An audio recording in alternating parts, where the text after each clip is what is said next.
Je pense qu'on peut dire que nous avons tous été surpris par cette scène la première fois que nous sommes allés voir Star Wars 9 au cinéma. Rey qui lance des éclairs, mais qui l'eût cru? Pour ma part, j'avoue que cette scène m'a complètement retourné l'esprit. Je me suis posé un tas de questions. Est-ce que les Jedi peuvent lancer des éclairs? Est-ce que Rey a basculé temporairement vers le côté obscur? Et à une question à laquelle on a tous déjà la réponse, est-ce que Rey a un lien de parenté avec Palpatine? Bonsoir à tous, ici la TAT et j'espère que vous avez la force. Vous êtes persuadé que si Rey lance des éclairs, c'est parce que c'est une Palpatine. J'imagine aussi que vous êtes dit que le scénario est simplifié, que c'est trop facile et que c'est décevant d'en arriver là. Eh bien je vous comprends, seulement il y a des choses à prendre en compte et des choses à savoir et c'est exactement ce que nous allons voir aujourd'hui dans cette toute nouvelle vidéo. J'espère que vous êtes prêts, allez let's go.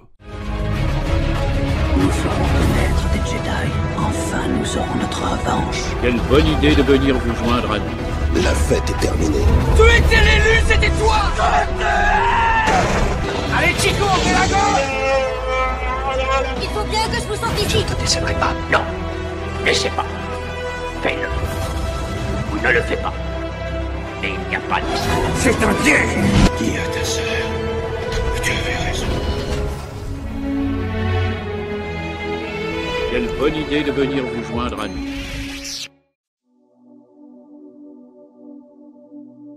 Cette scène nous a tous cloué le bec. Jamais aucun Jedi n'avait jusqu'à présent lancé des éclairs, ou du moins dans l'univers canon. Et le fait que Rey lance des éclairs, ça nous a tous perturbés. Et d'ailleurs il en est de même pour Kylo Ren. Il suffit de constater ses réactions.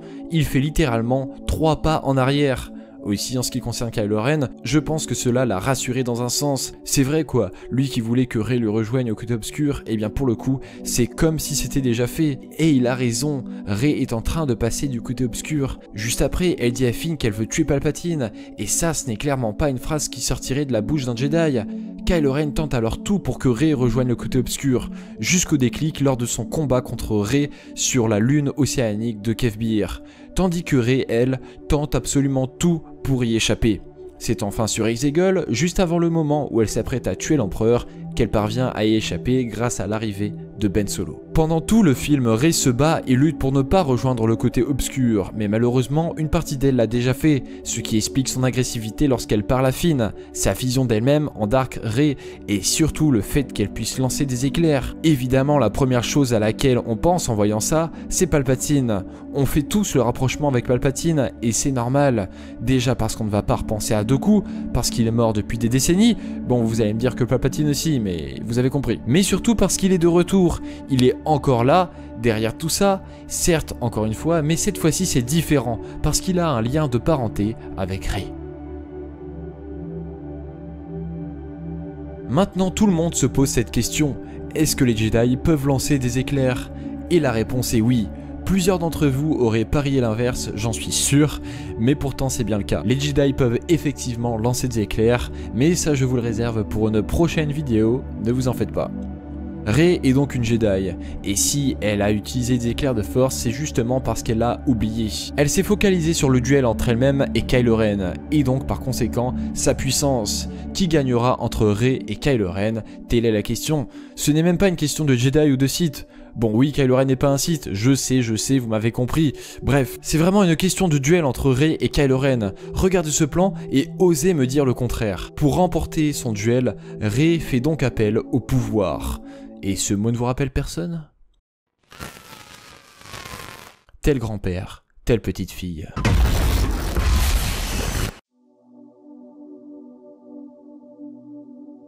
La chose à prendre en compte aussi, c'est que Rey n'est pas dans une bonne situation. Chewbacca vient de se faire capturer par le Premier Ordre et Rey est la seule à pouvoir les sauver, d'autant plus que si elle avait écouté Poe Dameron depuis le début, ils seraient tous partis juste avant l'arrivée des Chevaliers de Ren. Et comme si ce n'était pas assez pour elle, il y a Kylo Ren qui vient s'inviter à la fête et qui empêche Rey de pouvoir sauver son ami, chose que Rey ne laisse pas passer, elle s'énerve. Et c'est exactement à ce moment précis que Rey n'est plus elle-même. Elle se laisse emmener par le côté obscur et ressort toute la haine qu'elle a en détruisant le vaisseau, alors que ça, c'était destiné à Kylo Ren, qui le sait très bien d'ailleurs, d'où ces quelques pas en arrière. Juste après le drame, on remarque la réaction de Rey. Elle regrette d'avoir agi comme cela et d'être entrée dans le petit jeu de Kylo Ren. On voit très bien le regret exprimé par l'actrice. On peut d'ailleurs prétendre qu'elle se fait un serment, celui de ne plus jamais faire recours à ses éclairs. Et c'est d'ailleurs pour ça qu'elle ne les utilise plus après, ni même quand elle affronte l'empereur Palpatine. Et quelque part, c'est aussi pour ça qu'elle s'est mise à l'idée de ne jamais rejoindre le côté obscur. Elle se force, ça se voit. Et le seul moment où elle hésite, elle prend aussitôt l'initiative de s'exiler comme Luke sur Ahch-To, pour être sûre que cela n'arrive jamais. Alors je pense qu'on peut dire que cet événement, lorsqu'elle utilise ses éclairs, lui a servi de leçon. Peut-être que c'est mieux qu'elle les a utilisés maintenant même, c'est vrai quoi, imaginez un peu si elle les avait utilisés face à l'empereur, elle serait sûrement passée du côté obscur, elle aurait déjà basculé, et c'est malheureusement vrai, mais heureusement que Chewbacca était dans le vaisseau, ou du moins que tout le monde le pensait, parce que ça lui a fait prendre conscience de ce qu'elle était, de ce qu'elle venait de faire, et de ce qu'elle s'apprête à devenir. Donc là voilà la vraie raison, il fallait un élément déclencheur pour que Rey se rende compte du danger. Elle est actuellement le dernier espoir de la galaxie et l'unique chance pour l'ordre Jedi de renaître un jour.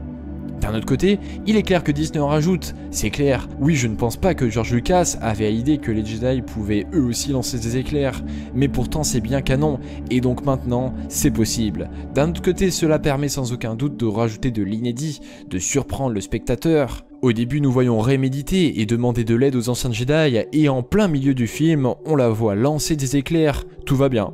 Mais moi, le premier, je ne m'y attendais pas, et c'est à ce moment-là, le 18 décembre 2019, je peux vous garantir qu'on s'est regardé avec Antoine et qu'on a fait « Ok, ça claque quand même ». Bon, après, avec le recul, vous savez très bien ce qu'on pense du film et de la trilogie, mais sur le moment présent, cette scène est très surprenante, et donc c'est un pari réussi pour Disney. Alors oui, on peut dire que cette trilogie est la pire de Star Wars, mais elle a quand même ses valeurs, et c'est justement en analysant les petits détails comme cela qu'on s'en rend compte. Les amis, j'espère que la vidéo vous aura plu, j'espère aussi que vous avez compris que si Rey lance des éclairs, c'est pour une vraie raison. De toute façon, j'ai envie de dire, chaque scène compte dans Star Wars, il n'y a rien de fait par hasard, à part celle-là, hein, celle-là on se demande bien ce qu'elle fout ici. This way. Hurry. This is nonsense. Mais pour le reste, tout est fait exprès. N'hésitez pas à lâcher le pouce bleu de l'espace si la vidéo vous a plu et surtout à rejoindre la force en vous abonnant pour ne pas rater les prochaines vidéos, c'est très important. Vous pouvez également nous suivre sur les différents réseaux sociaux, Instagram, TikTok et Twitter. De mon côté, je vous dis à très vite pour une prochaine vidéo. C'était Tristan de la TAT, prenez soin de vous et surtout que la force soit avec vous. Toujours.